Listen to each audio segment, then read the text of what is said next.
Yeah, I might believe you if you showed me a pair of monogram Batiste Galligaskins.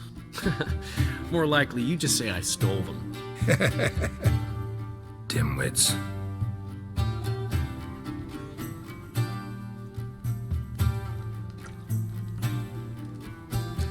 Weren't you supposed to be somewhere?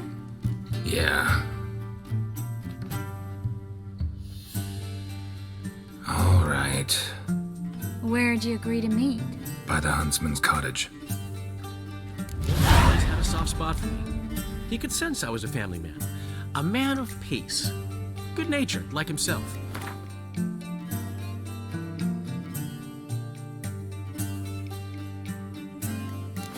Would have never crossed his mind to disown me if it wasn't for that hag I call my sister. What's the name again? Count Julie. Gone cold. Come now. Hey! Oh! Bloody hell! Ow! Out on a hunt, Master Witcher? Thought you'd clear the area of beasts your last time through. Rabbit hunting this time around. Ah, so that's it. Maybe you come round, visit us this eventide. Verka's baking a pie. I don't know if... As you will. You're always welcome. Looking for trouble?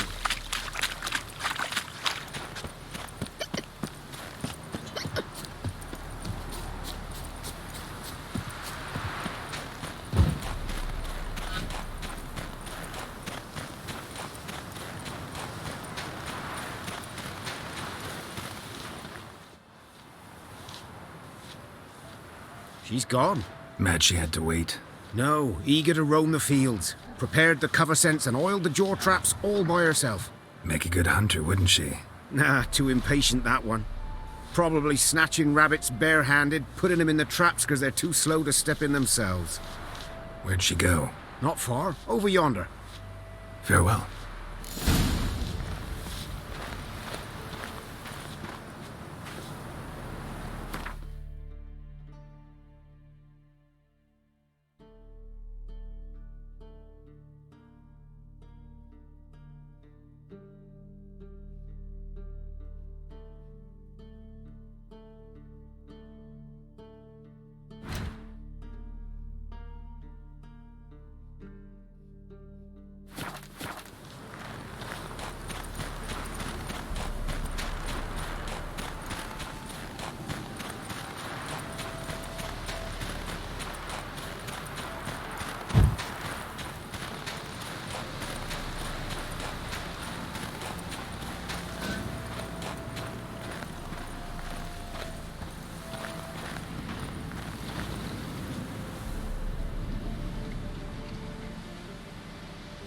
Not up to hunting rabbits anymore? Not really. What now? Nothing. Just sitting, waiting for you. It's nice here. I'll wait till you see Dol Blathanna in winter, and the Blue Mountains. We'll head east soon as the snow melts. Think we might have settled in a bit too much. You promised to show me that griffin's nest before we left. Let's go now.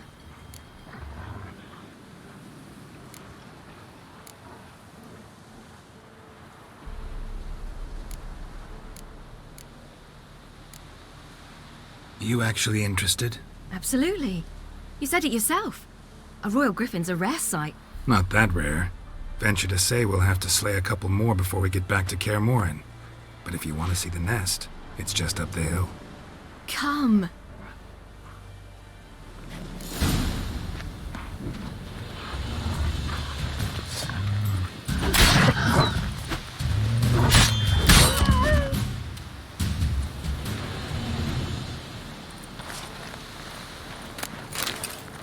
We were supposed to train today. Uh-huh. Tomorrow at sunup then? Work you hard like I did in the good old days. Hmm?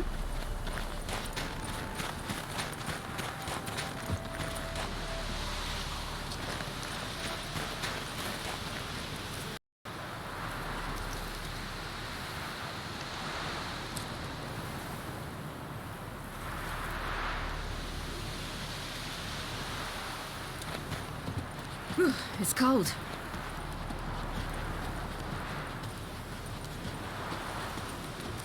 Come on.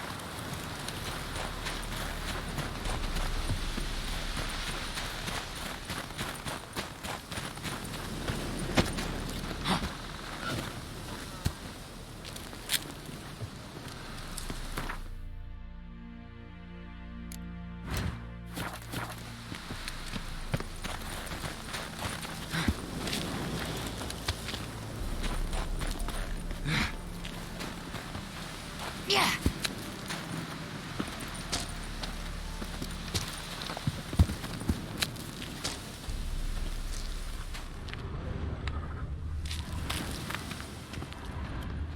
Bad luck.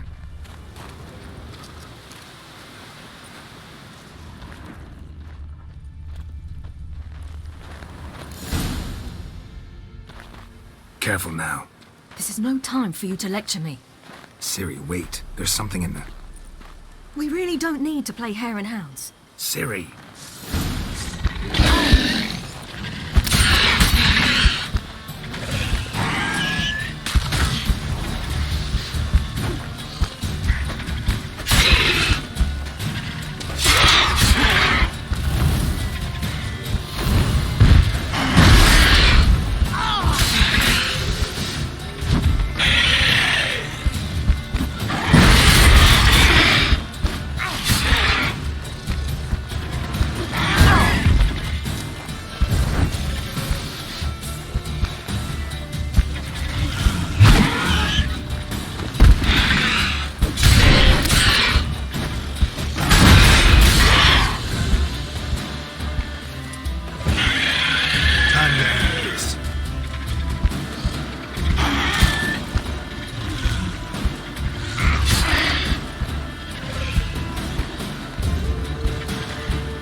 What? A hair faster. That's all it needed to be to rip your shoulder wide open. But it wasn't, and it didn't. We killed it. What is this about?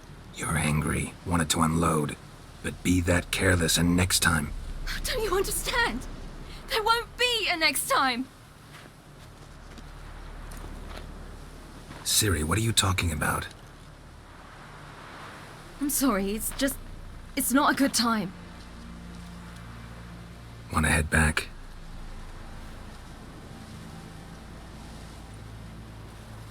All right, enough.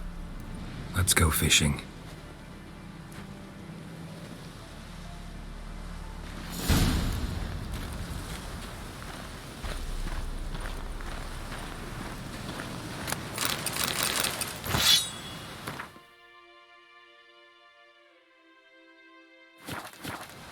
We bring Dandelion a nice fat perch, and he just might forget about the rabbit stew.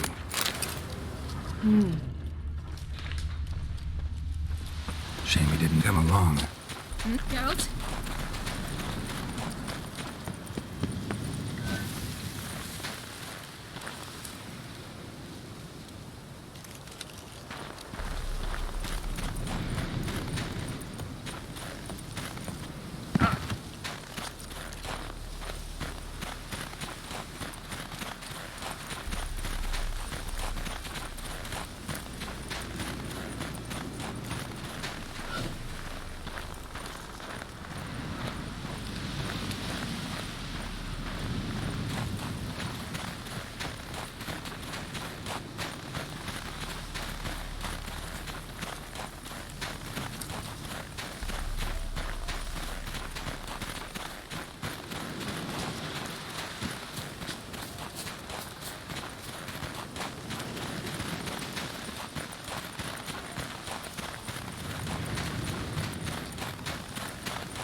I'll be damned. Should we go? No, no way. Lake's gotta be full of perch, bream, or pollard. Fresh pollard. Would you like that? I wouldn't mind some, but do we plan to wait here until he leaves? No, we'll scare him off. How? I'll improvise. Wait here.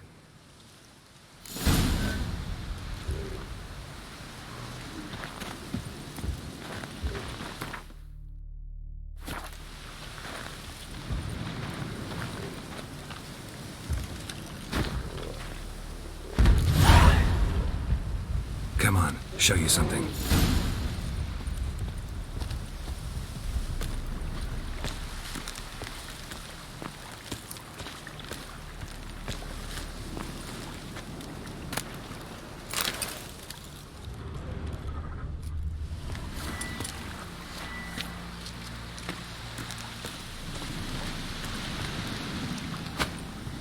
Old witch's trick for tough winters. Not terribly subtle, but... Effective. Remember, don't ever do this. Why show it to me at all, then? Just in case. Never know what could happen on the path, what could save your life.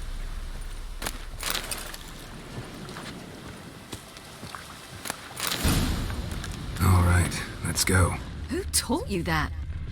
Vesemir. A long time ago. How long? Very. Back when I wanted to call myself Gerald Roger Eric Duote Belagarcy. What? Tell you about it tonight. And about the time you broke your leg after wagering you'd jump off the roof of Kaer Morhen and land a horse's back? How do you even know about that? Eskel told me. But I want to hear you tell it. I'm certain you have a rash. It's cold.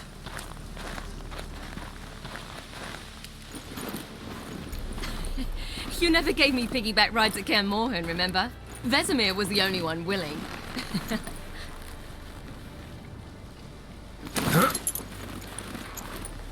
Had to wait till now to remind me? You've put on some weight since Kaer Morhen.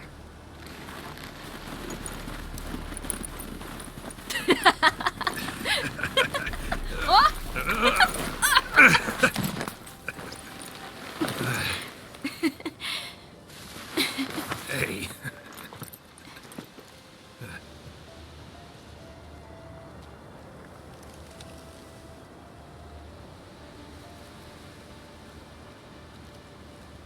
Ciri.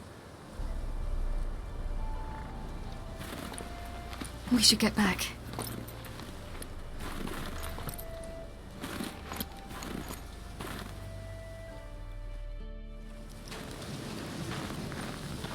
Remember me training on the pendulum?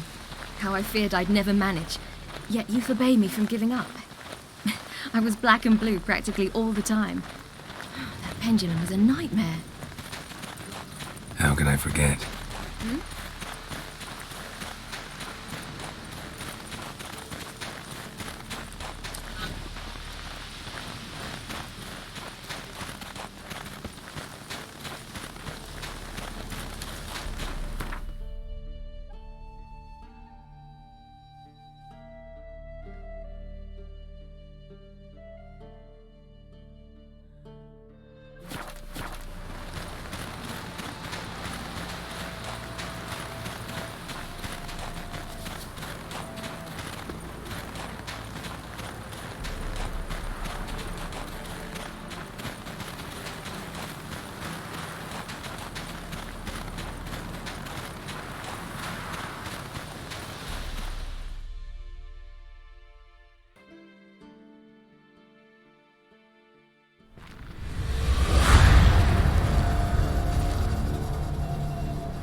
Almost managed to forget it was today.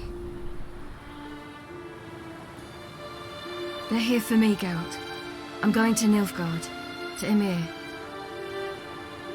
I know you didn't expect this, but in Vizima, my father and I spoke. For long. Argued, really, and parted. Then a messenger came with a letter. I didn't say anything at first because I wasn't sure, and then I realized I had to stop fleeing. I realized that if I wish to change anything, I cannot do so hunting monsters round forgotten villages. I must do so from there, from Nilfgaard.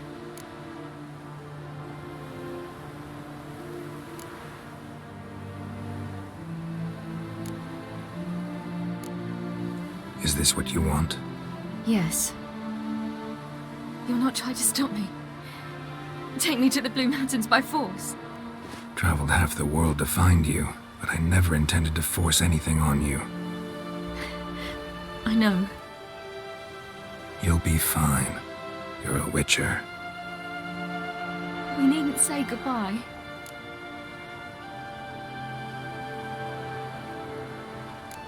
Of course we don't. I don't know when we'll see each other again. You know where to find me. You can't possibly stay at Kaer Morhen all the time. Makes no difference. You'll find me. True. Remember what I taught you. Never know, could be useful there too.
The Third Northern War ended. The invader from the south achieved complete victory.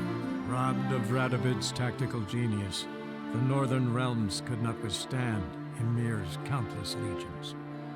Black banners appeared over Novigrad and all Redania. Weary of rebel raids, Emir Var-Emreis conceded, restoring Temeria as a realm in liege to the Empire. When the guerrillas laid down their arms, the Emperor shifted his forces to other fronts. Through Nilfgaard's victory, Temerians got their country back, and history once again proved a consummate trickster. Having dealt with Radovid, Emir of Var-Emreis did the same with enemies domestic. The Emperor's loyal spies named all who had conspired against him, traitors, soldiers, and aristocrats alike. Though their mutiny had only been a murky plan, the Emperor showed no mercy, as was his wont. While the continent bled engulfed by war, Skellige bloomed under Ceres's enlightened rule. Unlike those who had come before her, the young queen did not raid foreign shores, looking instead to her people, tending to her land. The island-bound nation prospered, though its fangs of yore were dulled. After years in exile, Ciri returned to Nilfgaard, her paternal home, where Emir prepared to name her his successor. The woman had the necessary qualities. From her father, she'd inherited an Empress's political instincts. From Gerald, she had gained a sense of simple human decency. Few monarchs boast both traits, which is quite a shame. Hard as it may be to believe, Gerald planted roots in faraway Kovir. He and Triss settled down, their home warm and smelling of freshly baked cakes. Guests were always welcome, no matter the day or the hour. The Witcher would take jobs at times more from habit than need, for Triss earned a true fortune as the mage advisor to Kovir's king.